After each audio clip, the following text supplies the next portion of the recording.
உடனே காந்தாரிக்கு இது தெரிஞ்சது அனுஜூதம். அனுஜூதம்னா என்னன்னா ஒரே ஆட்டம், யாரு ஜெயிக்கிறாளோ அவ ராஜ்யம் முழுக்க வச்சுக்கணும். தோத்தவன் மறைவிருவி மாந்தோலை கட்டிக்கிண்டு பரதேசியாய் 12 வருஷம் காட்டிலே 13வது வருஷம் அஜ்ஞாத வாசம், கண்ணுக்கு ஆகப்படாம இருக்கணும். கண்டுபிடிச்சுட்டா மறுபடியும் 13 வருஷம்.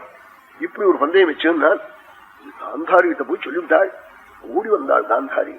வாண்டாம் நாள், ஏன் நாள், இப்படி நீங்க சம்பாதிச்சேளே யாரா ராஜ்யத்தை, கடைசியில் அதனுடைய பலம் என்ன தெரியுமா துரியோதனா, உன் புள்ளைகள் ஆளணும்னு நினைக்கிறேன், உன் புள்ளைகளை அழிச்சுட்டு உன்னை வச்சு வைக்கும். அது பிரத்வம்சினி க்ரூர சமாஹிதா ஸ்ரீஹி முது பிரௌடா கச்சதி புத்திர பௌத்ரா.